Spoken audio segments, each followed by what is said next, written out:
Está interesante, me gusta. Muy bien, bueno, vamos con Jonás. Ah, bueno, el texto no dice, bueno, ¿quién fue el autor? Bueno, podría haber sido Jonás, pero eh, él no parece el candidato más apto para escribir esa historia, pero es, eh, es una... No dice quién fue el autor. El hecho es, se tendría que preguntar es si es una historia verídica o si fue un invento, si un cuento muy ingenioso, ¿qué fue? Ahora, un par de cosas para ayudarnos con ese tema. Um, la, Otra vez estamos en el reinado de Jeroboam II y que tendría que ubicarse Jonás entonces entre 793, bueno, Jeroboam reinó mucho tiempo, 40 años. En algún tiempo de estos 40 años, um, la, voy a saltar el párrafo en medio, si les pueden leer esto después, pero por la cuestión de tiempo quisiera considerar otra cuestión en cuanto a Jonás. Si es histórico, si es simplemente un cuento, si es una parábola, si es una alegoría. Um, Vamos a tener tres opciones. Es una historia que deja una enseñanza basada en la interacción entre Dios y el profeta. Otra posibilidad es una alegoría en la cual cada uno de sus elementos principales en la narrativa realmente significa otra cosa, porque así es una alegoría. Historia, o no una historia verídica, sino es más como cuento en que cada elemento significa otra cosa. Um, es una parábola, no histórica, pero que ilustra una verdad acerca de Dios y los judíos. Ahora, creo que podemos fácilmente descartar alegoría. ¿Por qué? Porque si es alegoría, cada uno de sus elementos tiene que significar algo. Voy a dar un ejemplo de un problema grave con la idea de alegoría. Algunos han dicho que, bueno, Jesús mismo dice que Jonás, en cierto sentido, es tipológico de él. ¿Por qué? Porque como Jonás estuvo en el vientre del pez 3 días y 3 noches, así será el Hijo del Hombre. No, es una clara enseñanza del Señor que Jonás es un tipo. Pero una alegoría es otra cosa diferente. En una alegoría, Jonás tendría que ser un tipo de Jesús durante toda la alegoría. ¿Y cómo vamos a hacer que Jonás sea tipo de alegórica de Jesús cuando Jonás no puede perdonar cuando Jonás desobedece a Dios? ¿Cómo que eso es cómo que esto es alegoría? Porque un tipo puede ser tipológico en un aspecto, pero no en todo. Para dar otro ejemplo, la serpiente en el desierto es típico de Jesús. ¿En cuál sentido? Bueno, Jesús lo identifica porque fue levantado. Pero no es como Jesús en otros aspectos. Y lo mismo con Jonás. Así que todos los intentos de hacer una alegoría han fracasado con Jonás. ahora queda la posibilidad, bueno, es como una parábola, como un cuento, que sacamos una moraleja del cuento. Y eso es otra posibilidad, pero no es histórico. El problema con esto es que Jesús mismo identifica al libro como histórico, porque la resurrección no es figurativa, la resurrección de Cristo es histórica, es literal. Y Jonás no serviría de tipo para la resurrección de Jesús, sino que sucedió, porque Jesús está diciendo, yo voy a ser levantado de la muerte. Y efectivamente fue así, pero sí, bueno, hay varios motivos para tomar a Jonás como un libro histórico.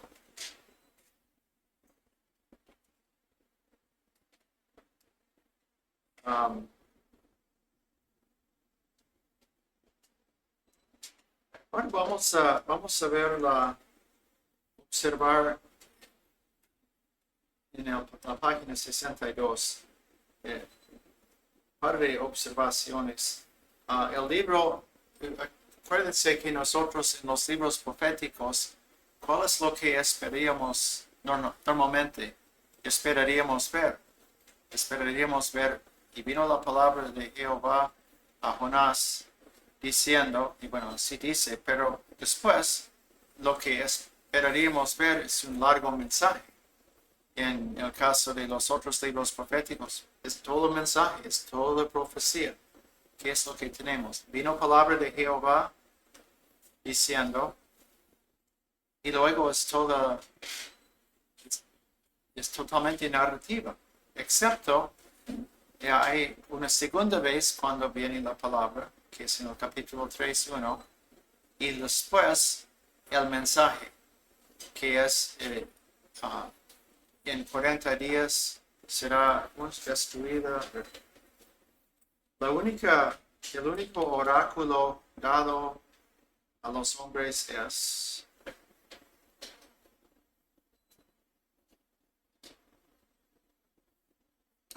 dentro de 40 días, eso es 3:4. Dentro de 40 días, Nínive será arrasada.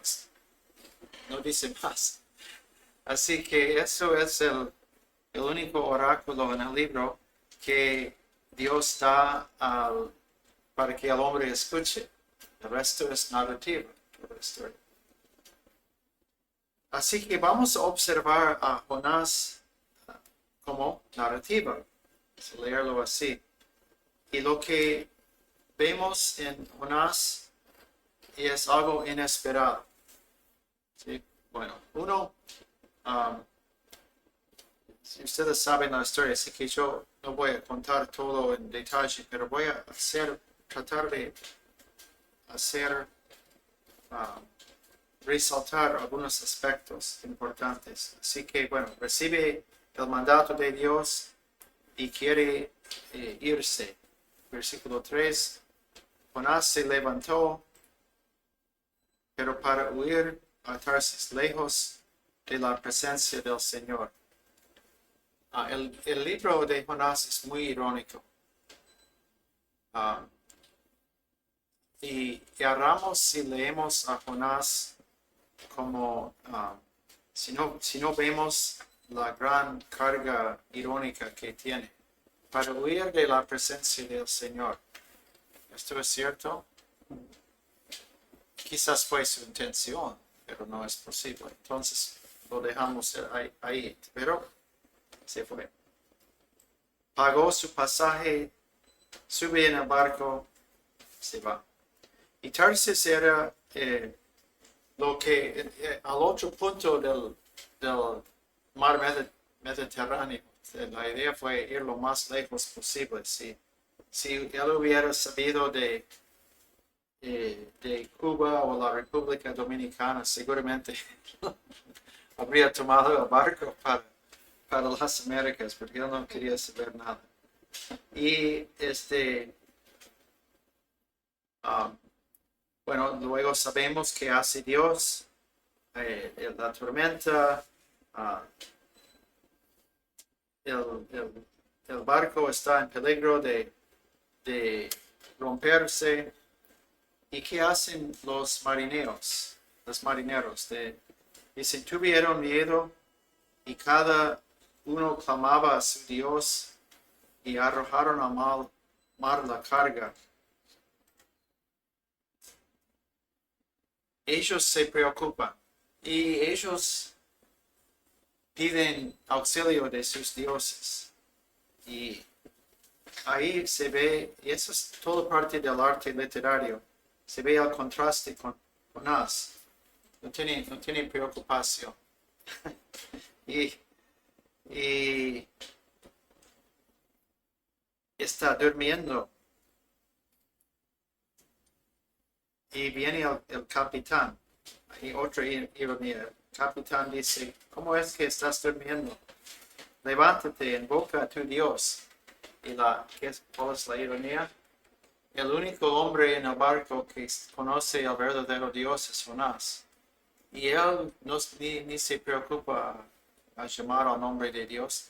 Y los que no tienen al Dios verdadero están orando con toda muy fervientemente. Y mire la teología del capitán. Quizás tu Dios piense en nosotros y no pereceremos. Por lo menos él tiene la inquietud, pero Jonás ni piensa, Jonás no dice quizás, no dice nada. O sea, no entra en absoluto en la necesidad del momento. Y bueno, luego viene que ellos echan suertes y bueno, cae sobre Jonás, como ustedes saben. Y ellos le piden aclarar qué es lo que ha pasado. Y porque ven, una idea muy común en el paganismo, es que si algo mal pasa, alguien tiene que haberlo causado. Tiene que ser culpa de alguien. Y bueno, como había caído la suerte sobre él, ahora, ¿qué hiciste? Y él contesta, dice, soy hebreo y temo al Señor Dios del cielo que hizo el mar y la tierra. Mentiroso. Tú no temes a ese Dios. ¿Tú no crees que es Dios que hizo la tierra y el cielo? ¿Por qué? Fuiste pensando que podías escapar. Otra ironía más, ¿sí? Y bueno, pero ellos lo toman en serio. Entonces, Jonás no. Ellos lo toman en serio y dice porque ellos sabían que huía de la presencia del Señor. Y bueno, como él tiene la culpa, que ahora este hombre es profeta, seguramente él sabe qué es lo que debemos hacer con él. ¿Y qué profeta? Pero le preguntan a él, bueno, si tú conoces al Dios verdadero, ¿qué es lo que tienen? Bueno, me amar y lo hacen. Bueno, pero versículo 12, versículo 13, se pusieron a remar con afán para volver a tierra firme. No quisieron hacerlo. Entonces, el contraste con Jonás que vamos a ver después es que Jonás no quiere pregonar el mensaje que conduciría a la salvación de los ninivitas. Pero ellos, que son paganos, se esfuerzan para salvar la vida a Jonás. Y después ellos piden disculpas a Dios en el versículo 14, bueno, lo echan al mar. Pero fíjense en la teología que tiene. Dice, ni pongas sobre nosotros sangre inocente, porque tú, Señor, has hecho como has deseado. O sea, ellos reconocen la voluntad de Dios, cosa que hasta ahora no lo ha hecho Jonás. Y finalmente ellos hacen, bueno, se calma el mar, y ellos temen a Dios, ofrecen sacrificio, hacen votos. Así que el profeta que no quiere transmitir el mensaje de Dios sin querer transmitirlo ha producido en los marineros cierto nivel de fe. ¿Cómo es esto? Y después, bueno, ya dentro del pez escuchamos una oración. Y hoy,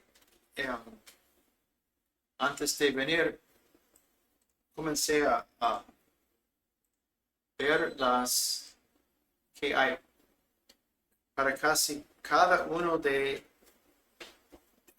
las cosas que dice Jonás en el capítulo 2, hay un salmo detrás de esto. Y por ejemplo, por el tiempo no vamos a ir versículo por versículo, pero vamos a los versículos 2 y junto con versículos 5 y 6 vamos a escuchar el Salmo 86, 3, que dice, vamos al Salmo 18, 4 al 6. Dice, los lazos de la muerte me cercaron y los torrentes de iniquidad me atemorizaron. Los lazos del Seol me rodearon, las redes de la muerte surgieron ante mí. En mi angustia invoqué al Señor y clamé a mi Dios. Desde su templo oyó mi voz, mi clamor delante de él llegó a sus oídos. Sí, vamos al Salmo 86.3 también. 86.3 dice, sí, ten piedad de mí, oh Señor, porque a ti clamo todo el día.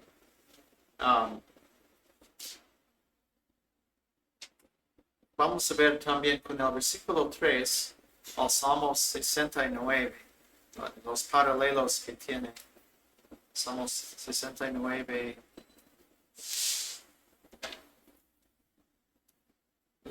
Dice, sálvame, oh Dios, porque las aguas me han llegado hasta el alma. Me he hundido en cieno profundo y no hay donde apoyar el pie. He llegado a lo profundo de las aguas y la corriente me cubre. Y después el versículo 15. No me cubra la corriente de las aguas, ni me trague al abismo, ni el pozo cierre sobre mí su boca. Y luego puse otros versículos, quizás después en el descanso, si quieren anotar o sacar una foto de los otros. Pero para cada versículo hay un salmo correspondiente. Así que eso es algo que sospechaba hace tiempo, que realmente la oración de él no es que es como no es una composición original, sino es algo en que se ve que quizás podemos perdonarle a él el plagio, ¿sí? Porque estaban en apuros. Pero es un plagio, quizás un plagio sagrado, porque él está tomando los conceptos de los salmos y usándolos en una oración a Dios. Pero aquí justamente yo pienso en los salmos que enseñan una relación genuina, verdadera, una relación de dependencia, una relación del pecador confiando en la gracia de Dios y no confiando en sus méritos. Ahí es donde yo veo el mensaje de los salmos. Y todo suena bien. Pero cuando y ojalá que luego de las cosas que sucedieron en el libro de Jonás, que hubo un verdadero arrepentimiento de parte de él en cuanto a sus actitudes. Pero me parece que esta oración es otra ironía. ¿En qué? ¿Por qué? porque la oración es completamente verdad. No hay ningún error teológico, no hay nada que podríamos reprochar en su oración. Pero ¿qué pasa? Porque después de la oración no se ve ningún indicio que el que ha pedido a Dios su perdón, su auxilio, que lo rescate, ha hecho esto, pero no hay ningún indicio que él ha captado que esto podría ser también un aspecto de la relación de los paganos con Dios, por lo que él hace. Otra ironía. Pero por fin obedece en los primeros 3 versículos del capítulo 3. Nínive, capital del imperio más poderoso de su tiempo. Ayer comenté que básicamente desde el año 890 hasta 609, hace como 280 años, que Asiria era muy poderoso, todavía estaba fuerte cuando pasó esto. Así que él va y predica en Nínive. Dentro de 40 días será arrasada. Y la respuesta era la respuesta que Dios quiso, pero no era la respuesta que deseaba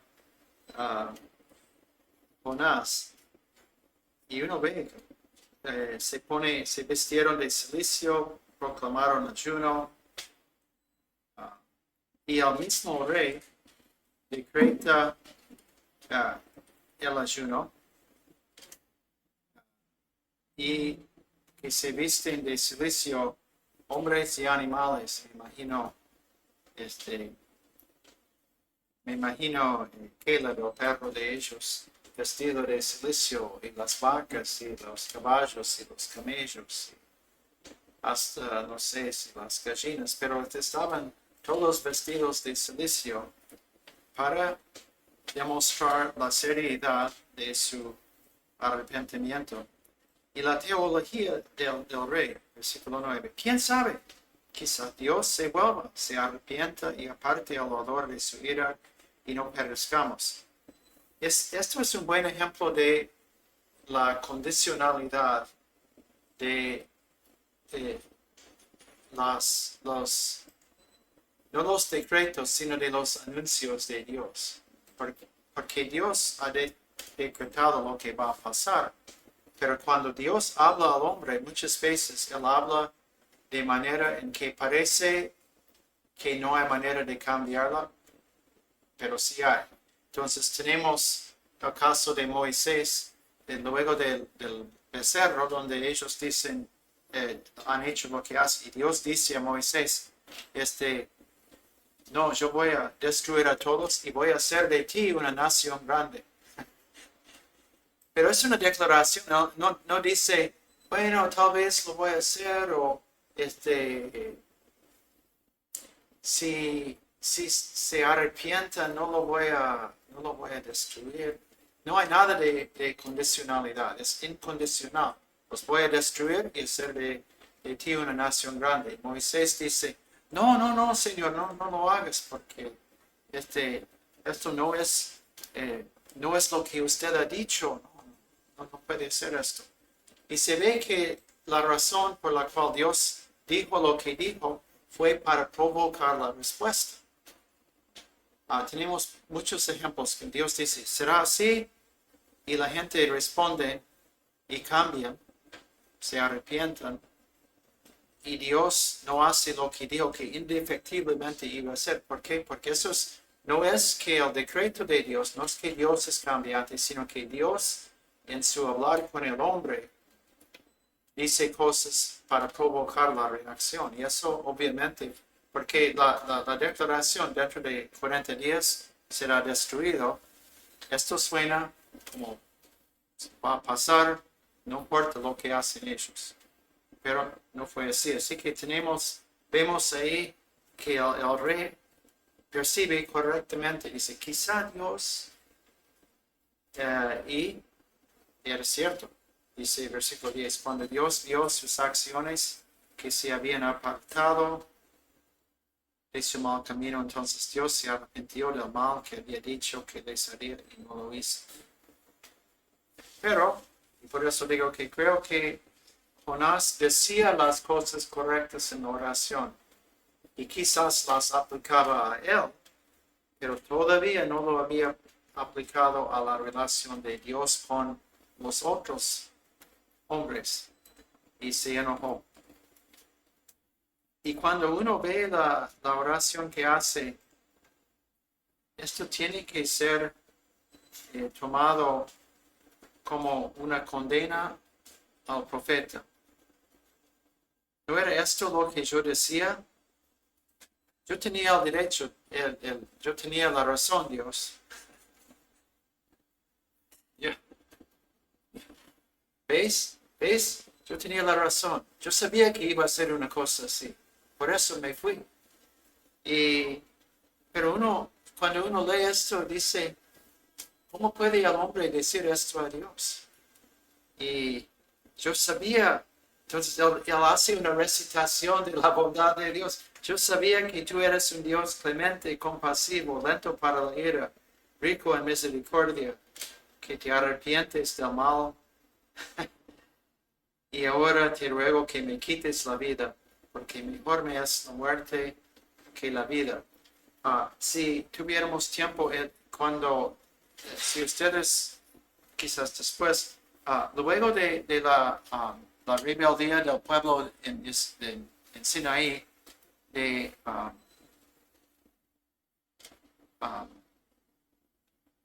becerro y lo que ellos hicieron y lo que hace Dios, Dios dice casi textualmente lo mismo que dice Jonás aquí. Bueno, vamos a verlo muy rápidamente. Éxodo 34.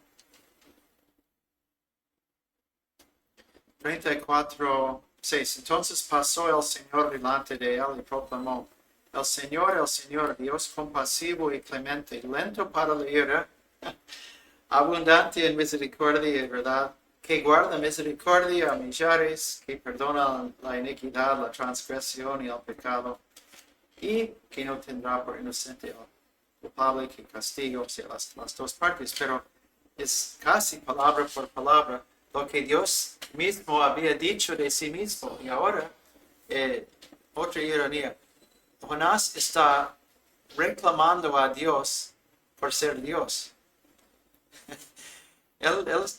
Jonás evidentemente sabe muy bien la escritura. Dios, tú eres Dios, pero tú no puedes ser Dios. Eso no es adecuado para el momento que vivimos.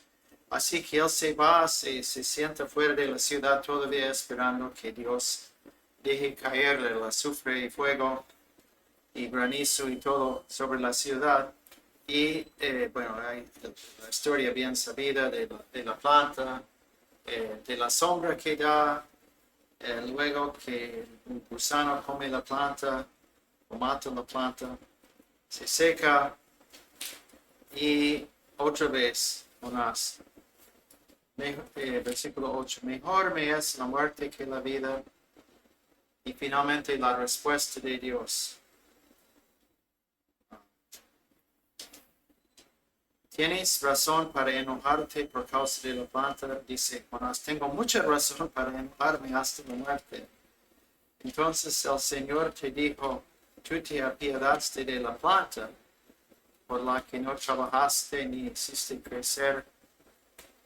Versículo 11. Y no he de apiadarme yo de Nínive, la gran ciudad, en la que hay más de 120,000 personas que no saben distinguir entre su derecha y su izquierda, y también muchos animales. ¿No tendría yo que ser el Dios que yo hago lo que yo hago? Y si soy como usted ha dicho, si soy compasivo y clemente, ¿no tendría que ser yo que decido? Pero así vemos, ahora, si vemos cuál es el mensaje, entonces, bueno, el mensaje primero es el mensaje acerca de quién es Dios, eso es lo primordial. En segundo lugar, Es un, es una, ah, es una lección para los judíos. Es obvio por este texto que si entre los judíos hubo uno como Jonás con esta actitud, tendría que haber sido más. Y si bien no todos tenían la actitud, debe haber sido una buena cantidad, porcentaje alto, que tenían ese sentido. Así que es un libro profético en que se profetiza a los ninevitas, pero el mensaje central del libro no está dirigido a los ninevitas, sino a los judíos mismos. Muy interesante. Pero el arte literario que utiliza, y eso no, yo no veo ninguna contradicción entre que sea escrito con mucha destreza literaria y que sea una historia verídica, porque Dios es el autor de la historia, así que no, el hecho de que tiene tantas, que tiene, es tan bien compuesta la historia y todas las piezas se coordinan perfectamente bien. No es evidencia que es ficción, porque Dios hace la historia que quiere, pero que y bueno, esto es algo que podríamos pasar a nosotros también, en cuanto al tema del perdón, en cuanto al tema de la misericordia de Dios con nosotros. Bueno, creo que está preparándose. Vamos a seguir un poco hasta seguir un poco más. ¿Cómo? Bien. Entonces, sigamos con lo que había puesto aquí. Nahum. Sí, vamos a tratar de hacer Nahum en 10 minutos.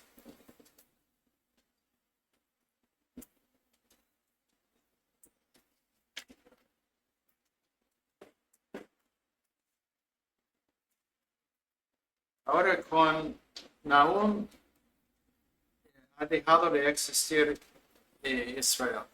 Ahora solo tenemos Judá. Y Nahum lo más probable es que estoy en la página, bueno, hay otra introducción histórica en 68, 69, pero ahora en 69 tenemos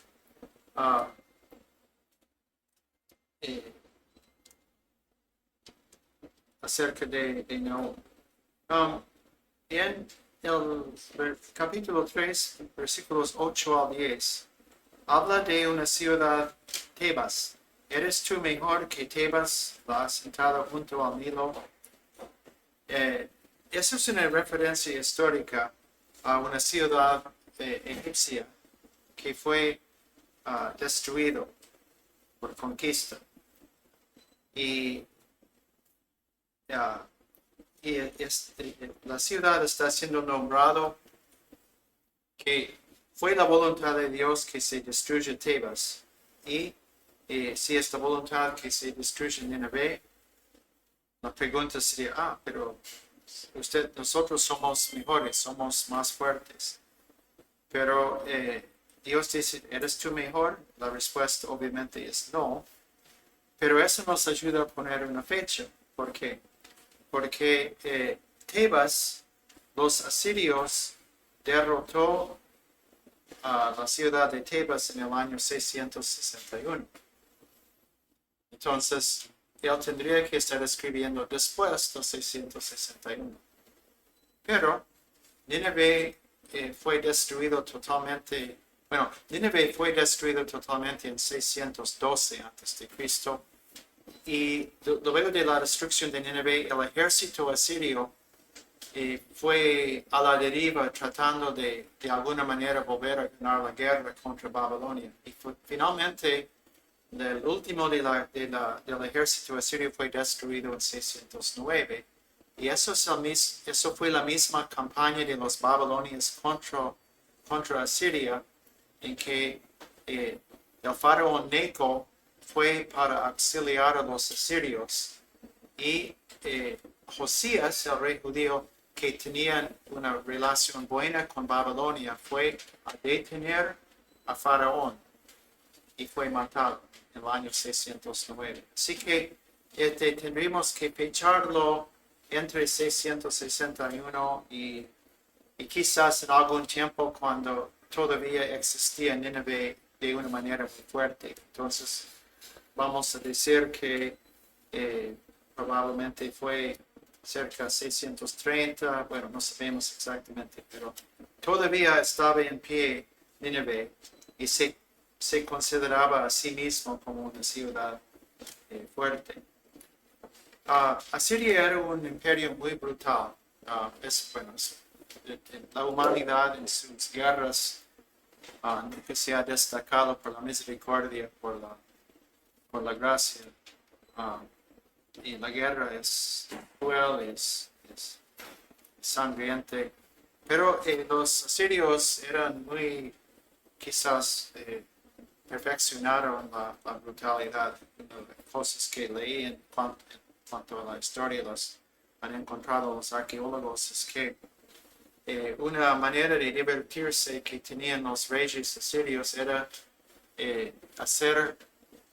hacerse traer algunos cautivos y sacarles, horrible aún decirlo, sacarles la piel en vivo. Qué terrible manera de morir. Pero para divertirse. O sea, entonces uno dice, quizás no soy tan enojado contra Jonás cuando uno escucha esto. Pero el tema es que ya a pesar de que se había arrepentido la ciudad décadas antes, quizás 60 o 70 años antes de este momento, claro que ellos seguían con su camino. Y así ahora Nahum anuncia la caída de ellos. Y ahora quiero, con Jonás, enfatizamos la ironía. Pero en este caso, con Nahum, vamos a ver que la mejor manera, hablando de la literatura de Nahum, es leer el libro con la imaginación. Y porque eso nos va a poder ayudar a dimensionar lo que era el juicio que Dios había decretado sobre Nínive. Y así que voy a hacerles notar algunas cosas. Vamos al capítulo 2, que habla de la guerra que se va a llevar contra, dice 2:1, el destructor ha subido contra ti, monta guardia en la fortaleza. Ahora dice, bueno, ninivitas, prepárense, vigila el camino, fortalece tus lomos, refuerza más tu poder porque el Señor restaurará la gloria de Jacob. Ahora sigue una descripción de su ejército. El escudo de los valientes es rojo. Los guerreros están vestidos de escarlata y tiene leyendo con la imaginación.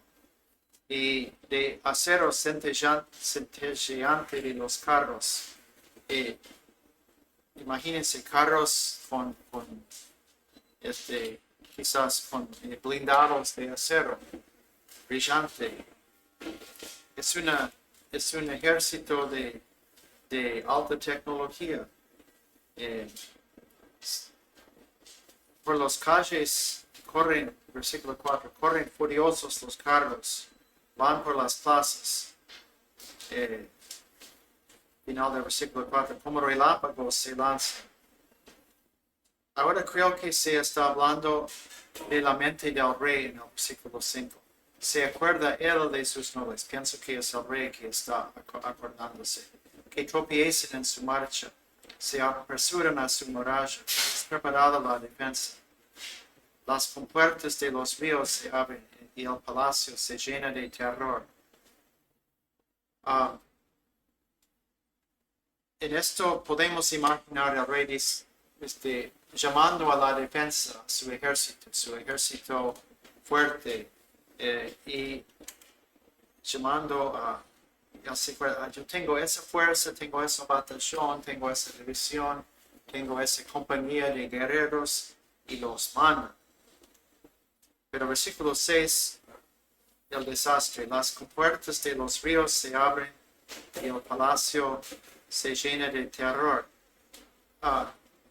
Arqueológicamente lo que han descubierto es que los babilonios venían a conquistar la ciudad. Y ellos divirtieron el río para que el río diera contra la muralla. Y como la muralla, nosotros teníamos que era de adobe, ¿sí? Porque no era piedra, era de tierra horneada o prensada como adobe. Bueno, ustedes saben qué pasa con adobe cuando el agua da contra el adobe, no resiste. Bueno, por poco tiempo resiste. Y eso arqueológicamente es lo que pasó. Entonces él tenía su ejército, tenía todo, pero los babilonios tenían otro plan. Y hicieron que el río que ellos divirtieron diera contra la muralla. Y se abrió quizás primero un boquete, pero luego una brecha súper grande. Y versículo 8. Bueno, ahora otra imagen. La reina es despojada y deportada. ¿No? El rey ha sido totalmente decepcionado en sus fuerzas. La reina ya es cautiva. Versículo 8. Nínive era como estanque de aguas desde la antigüedad. Ahora ellos huyen. Deténganse, pero nadie se vuelve. Uno imagina la desesperación de los generales. No, vamos a resistir, No. Se huyen, dejan a ellos sin defensa, saquen la plata, saquen el oro. No hay límite a los tesoros, a las riquezas de toda clase de objetos codiciables. Vacía está, desolada y desierta. Los corazones se derriten y las rodillas tiemblan. Versículo 11. ¿Dónde está la guarida de los leones, el lugar donde comen los leoncillos? ¿Dónde andaba el león, la leona, su cachorro, sin que nada les asustara? ¿Qué es esto de los leones? El símbolo imperial de los asirios era el león. Entonces, ahora tenemos otra figura que sabemos bien cómo los leones se alimentan. Ahora, usando la figura de los leones literales, se está pintando una pintura imaginaria de como este animal que, bueno, el símbolo de ellos que era el león, no anda más. Está destruido su imperio. Bueno, capítulo 3, no vamos a leer más, pero creo que ustedes ven la idea que aquí hay que leerlo no simplemente, bueno, eso sí estaba mal, pero hay que verlo como una destrucción total y pensar en el terror cuando, como dijo Jesús en Mateo 24 y también como lo repetido en Apocalipsis, el terror del hombre frente al juicio de Dios, que los hombres que dicen que caigan las rocas y las montañas sobre nosotros, que intentan esconderse, que quieren morir y no encuentran la muerte. Entonces, quizás es demasiado fácil tomar el juicio de Dios y decir, bueno, simplemente decir, bueno, es negativo. Es más que negativo. Es más que peligroso, es algo que no solamente destruye físicamente, sino algo que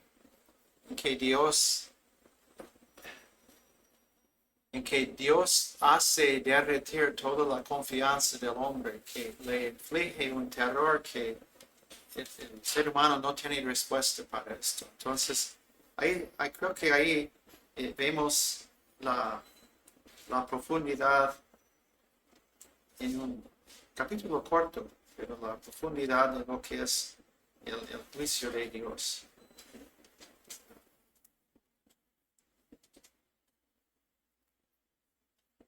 Jonathan Edwards tenía un sermón muy famoso en que él compara la suerte del incrédulo con una araña que tiene su telaraña puesto arriba de un fuego.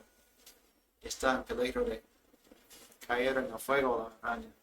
Él habla eso es la posición moral y espiritual del hombre delante de Dios. Siempre antes de conocer a Dios, de vivir en constante peligro de caer en el terror del juicio de Dios.